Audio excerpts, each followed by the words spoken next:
Hello everyone and welcome to SUNUP. I'm Lyndall Stout. Even though most of Oklahoma has been frozen this week, we are thinking warmer thoughts and caught up with Extension Forage Systems Specialist Alex Rocateli to talk about planning now to make sure your pastures are ready for summer grazing. I was looking to the weather last weekend and I was seeing like, well, we are getting temperatures already above 65 Fahrenheit. We may get some green up of the Bermuda grass and all the warmer seasons pretty soon in the south part of the state. However, look what happened. Yes. Comes just this freezing rain, and I think that will postpone even more any green up from our tropical grasses. So due to that, I think, well, we have still a good time for planning. And I would say first thing that we need to get ready is soil sampling. I don't say right now, but let's wait for all that to get to the frost. We get some of this water into the soil, get warm temperatures, and let's go out there and take some good soil samples and send for analysis.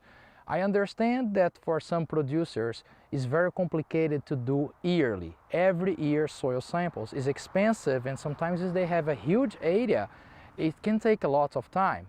So that's where we come with that rule of thumb. If they have pastures, that pretty much what they do is haying, they can come and do soil sample analysis every third year. Now, if they are grazing, they extend a little more and do every fifth year. Well, the more frequent, the better, but that would be the minimal that I would say that's good and required.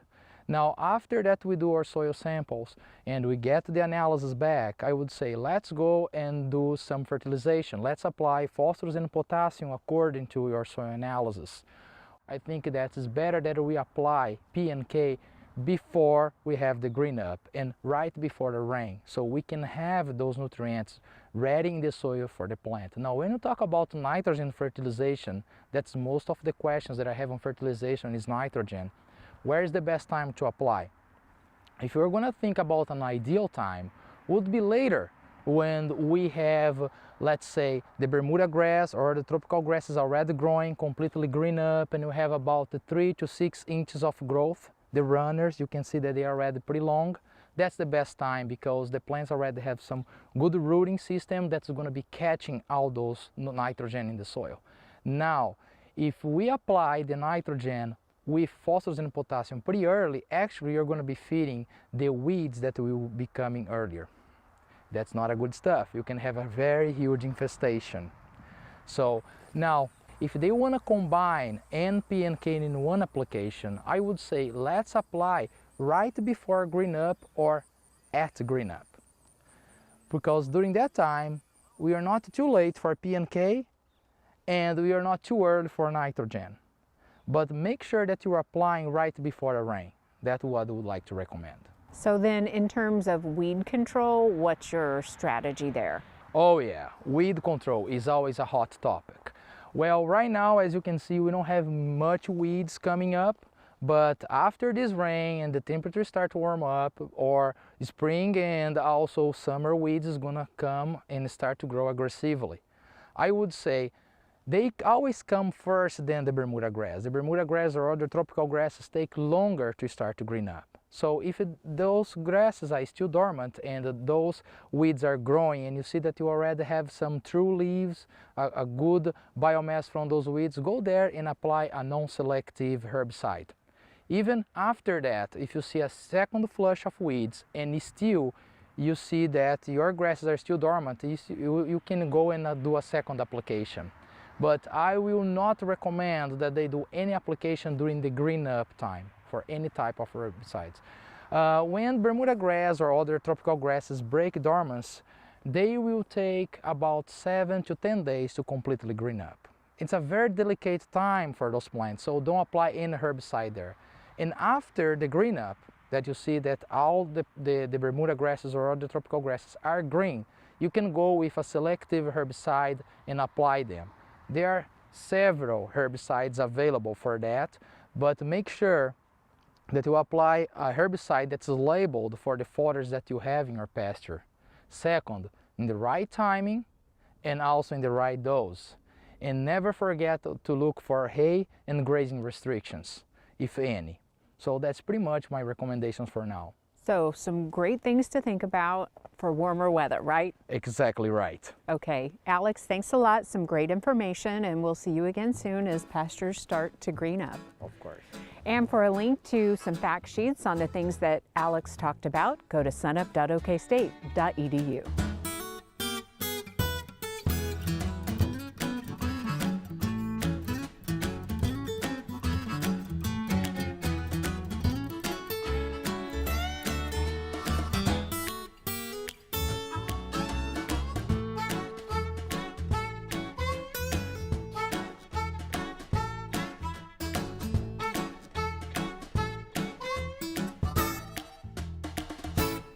For many Oklahoma operations, we're in the midst of the spring calving season.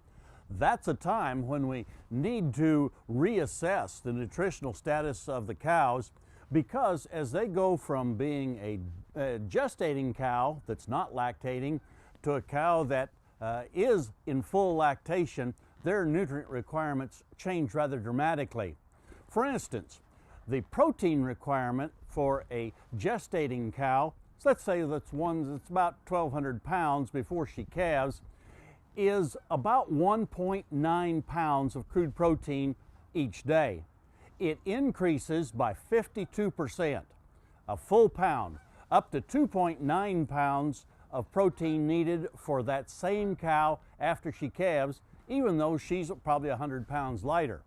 Her energy requirements also go up rather dramatically. Percentage-wise, it's not quite as much. It's about 30% increase in the energy required for that cow after she calves than what she was while she was still pregnant. Therefore, we need to keep in mind that her diet probably needs to change to some degree as she goes into the early part of lactation, because we don't want her to lose body condition between calving and the start of the breeding season. If she does, it'll just delay her return to estrus and therefore delay her chance to become pregnant during the upcoming breeding season. We also want to remember that that lactating cow, even though she weighs a little bit less, will consume more feed on a dry matter basis voluntarily than she did before she calved. However, the increase in what she will consume voluntarily is only about 20%. So here we have a situation where her protein requirement goes up 52%, energy requirement goes up 30%, but her ability to consume feed only increases 20%. That means to me that we're going to have to change that diet to where we can meet that energy and protein needs by perhaps adding a few more pounds of the high protein supplement. In the case of those ranchers that might be feeding a 30% crude protein supplement, in order to make up that difference, we're looking at an increase of about 3 to 3 1/3 pounds of that supplement per head per day for those cows that are now have the calves at side and are lactating. Or we're going to have to increase the quality of the hay rather dramatically, going from grass hay to something like alfalfa hay in order to make up those needs.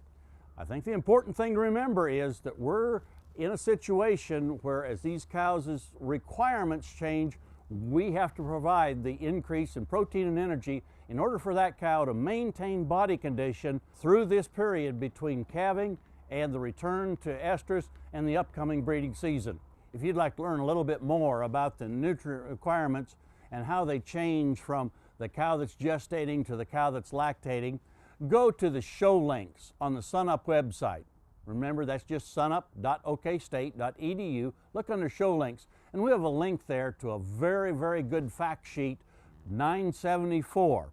It's called Nutrient Requirements of Beef Cattle. It'll let you look at the amounts of those nutrients that are needed for cattle of all different classes. And we look forward to visiting with you again next week on SUNUP's Cow-Calf Corner.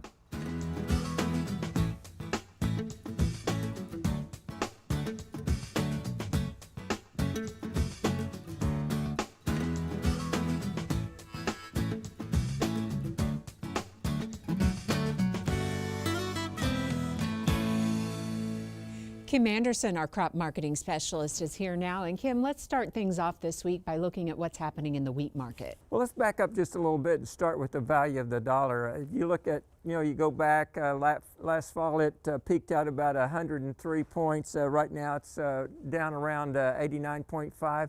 We've seen about a 13% decline in the value of the dollar. And what that does is, of course, that makes our wheat cheaper on the world market, but it also makes Russia's wheat production cost more expensive relative to the world market. If you look at wheat prices, we got that 80-cent run up in prices, which is relatively good.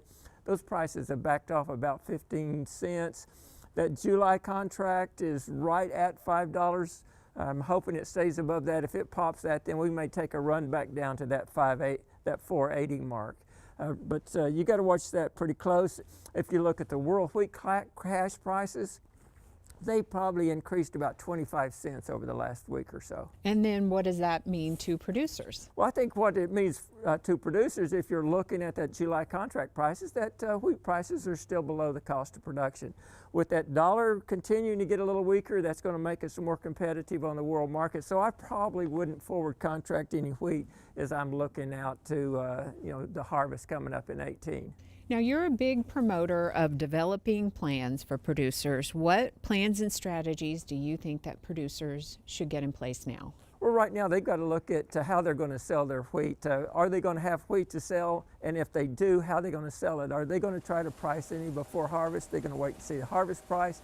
And when they get into harvest, are they going to sell it then, or at what price would they sell it? Why would they sell it at harvest? Decide that now and decide if they're going to take it out into storage into the fall. Also, I think they need to look at it, what if I lose this crop? What am I going to do?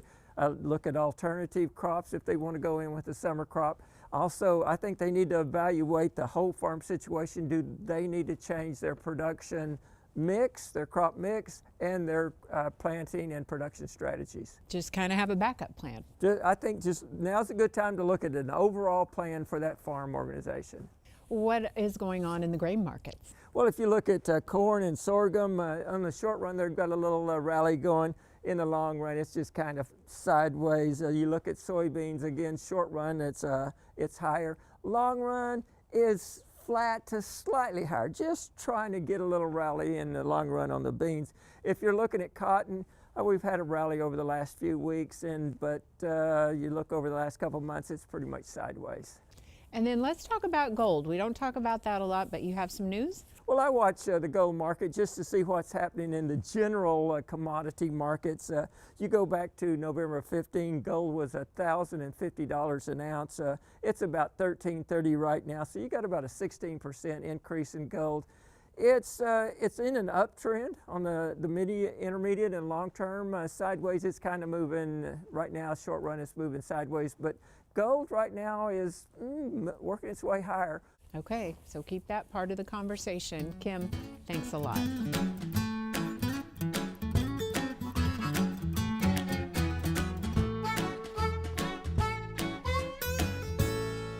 Hi, I'm Al Sutherland with your Mesonet weather report. This week has been one of fire, rain, and ice. A large fire started on Sunday east of Freedom. By Tuesday afternoon, the Red Horse Fire was no more, thanks to great work by firefighters and higher humidities on Tuesday. At noon on Tuesday, the relative humidities at Freedom and Alva were 85%. An estimated 3,600 acres burned Sunday and Monday. Along with the fire on Monday, cold air plunged into the state, only to come to a stop over Oklahoma City overnight. A graph of air temperature and winds from Norman takes a dip after 5 p.m. as cold air passed the Norman Mesonet Tower. 3 hours later, close to 8 p.m., the cold air moved back north. An hour later, at 9, the cold air was back over Norman, but only for 20 minutes. It slid north again for a second time and stayed that way until 7:30 Tuesday morning. Then it plowed its way back across Norman and raced south and east. By 3:40 Tuesday afternoon, only a small tip in the southeast corner of Oklahoma had air temperatures in the 60s and 70s.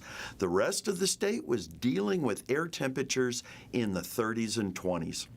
Cattle comfort index temperatures were frigid behind the front, from the teens to -8 in the Panhandle Tuesday morning. Mangum was 63 degrees at 5 minutes before 8 a.m. 65 minutes later at 9 a.m., the cattle comfort temperature had dropped 50 degrees to 13 at Mangum. For cattle, it wasn't just the cold that caused them stress. Heavy rain soaked their hair coat. Radar indicated heavy rain on both sides of the blue freeze line in central Oklahoma on Tuesday morning. That rain was followed by ice. The moisture added to the cold stress from low temperatures and wind. The positive in all of this rain and winter mix was all the moisture we received over the state. In the 24 hours up to 7:30 Tuesday night, green areas of the state had received more than an inch of rain. There was even a dark green band where more than 3 inches of rain fell. This map shows only the moisture from the first round of rain on Tuesday. It doesn't show water from melted ice or rain at the end of this week. Cold, freezing weather stalls plant development, but plants will take off again as soon as a few warmer days return. Wheat First hollow stem heat units had pushed the green line that indicates the time to check early group wheat varieties for First hollow stem far to the north in a line from Tulsa to Woodward by Monday. For middle group varieties, the green line was 1 to 2 counties north of the Red River through Monday, February 19th. We hope you get enough ice melt and rain to ease drought for you and your neighbors. Thanks for joining us for this edition of the Mesonet Weather Report.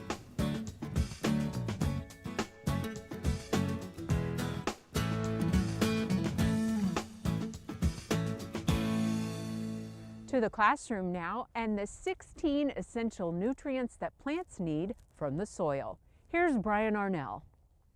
When I talk about soil fertility recommendations, I'll often mention that nitrogen and phosphorus is a plant essential nutrient, but I haven't really gotten into what makes a nutrient plant essential. So for a nutrient to be considered plant essential, it has to meet 3 criteria. First is that the plant cannot and will not complete its life cycle if that nutrient is absent. And completing a life cycle is basically going through reproduction, whether that's setting seed, rhizome, or making it through winter if it's a perennial. So 1, it has to be able to complete its life cycle. 2, it cannot be replaced. So this means that, let's say a nutrient is deficient or there's no phosphorus in the soil, you can't add potassium and make it better. So if the replacement, or if there's something else that can replace that nutrient, it shouldn't be considered plant essential. Now, the third and final is that that nutrient needs to be involved in plant processes. So we know that nitrogen is used in chlorophyll and amino acids, and that potassium is used in the stomata, and that phosphorus is basically ATP and ADP, using that energy source. It needs to be involved, so the nutrient needs to be involved. And it has to meet all 3 criteria. It can't just meet 2 or 3. Now, when we start talking about plant essential nutrients, as far as scientists goes and educators, it can get really challenging. If you go out on the internet and Google it, plant essential nutrients, you're going to come up with a list of 15 to 18 plant essential nutrients. And that is a little bit because these 3 criteria may be measured differently. Also, there may be a nutrient that is essential for, let's say, saltwater grasses that is not needed by anything else. So one of the criteria I add is that it's all plants, when I go into the teaching, that it's all plants need it. So life cycle, replace, involved in process, and all plants. Now that brings me to what I teach in class, 16 plant essential nutrients. Now those 16 plant essential nutrients are broken up into 4 primary categories. The first one that's not talked about a lot is our HCO, hydrogen, carbon, and oxygen. Our next 3 that we call macros are N, P, and K, or nitrogen, phosphorus, and potassium. These are the macros. We get into our secondaries. Our secondaries are calcium, magnesium, and sulfur. Our third category is micronutrients. In those micronutrients, we have iron, zinc, manganese, copper, chloride, boron, and molybdenum. Now, when we talk about the nutrient types, we have macros, secondaries, and micros. That's not referring to the importance of any of these nutrients, because to be considered essential, it has to meet those criteria. So it has to be essential. The plants have to have it. This is more about the concentrations that the plant needs, or the totals that the plant needs. So in our N, P, and K, this is called the macro or the primaries because it's needed in the highest quantities. Now this is the 16. The other three nutrients that you can hear are going to be sodium, silica, and nickel. Depending on where you're at and what crop species, the silica is needed in some salt species. There's many weeds that are going to need the sodium, but it's not all plants. So while I teach the class and tell them about these three, they aren't considered in the primary 16 plant and essential nutrients. If you want to know about plant essential nutrients, check out the SUNUP website at www.sunup.okstate.edu.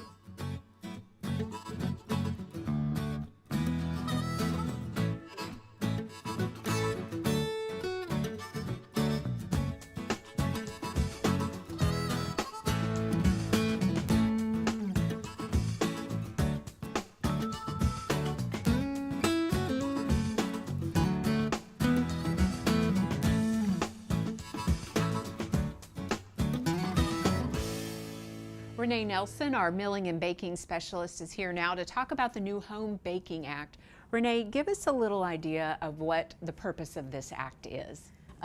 The purpose of the Home Baking Act, established in 2013, the first one, was to allow a home baker to be able to sell a product that they bake at their home, and someone could come and pick it up, and they wouldn't have to have an inspected kitchen or a commercial kitchen. And there have been some changes and it's been updated. Tell us a little bit about what's been going on. So in 2017, the law was amended and it went into effect November 1st of last year. And so what happened is it allowed more leeway for the home baker to sell their product. So before they were allowed to only sell it at their home. Someone had to come pick it up. So now they can bake it at their home and take it to a farmer's market to be sold. So they can take it off premises. They can still sell it at their home, or they can sell it on the internet and mail it within the state of Oklahoma. They can also have a chance of selling it at a food cooperative like the Oklahoma Food Co-op, or a local group of membership-based group that says, hey, I want a dessert of the month group, and they can sell it in something like that. So it opens it up a little bit more. Yes. In terms of food safety, what are some things that you're advising home bakers to keep in mind as they kind of maybe grow their business? So the home baker is not required to put an ingredient statement on their label. They can put the name and their location, and there's some requirements of that. But they do not have to put an ingredient statement. And so there's a lot of creative, home bakers, and we have a lot of new creative products out that you can get at the store. And so let's say you're a home baker and you want to add a nutty flavor to your chocolate chip cookies, and you say, hey, I'll add some almond flour. Well, a normal person that maybe has allergens to tree nuts wouldn't even think to ask about what's in the chocolate chip cookie if they're not seeing a nut. And so the home bakers put in the almond flour, maybe they forget to tell. I mean, there's just a few little issues there that would be nicer if people would just add an ingredient statement. So go the extra mile Yeah, there. yeah. There's probably a lot of people wanting more information. You'll be hosting some workshops, and you put together a fact sheet. Give us some information about that process. So we're holding some workshops in FAPSI and throughout the state. The first one is March 29th. people can come ask questions, get some hints or some feedback on economy. Maybe you have a real successful home baking business, and how do you grow from there? So we'll just have some food safety tips and lots of things. And we have a new fact sheet called the New Oklahoma Home Baking Act of 2017, and there's some guidelines there to help out. Thanks a lot, Renee. For a link to the workshops and the fact sheet that Renee mentioned, go to sunup.okstate.edu.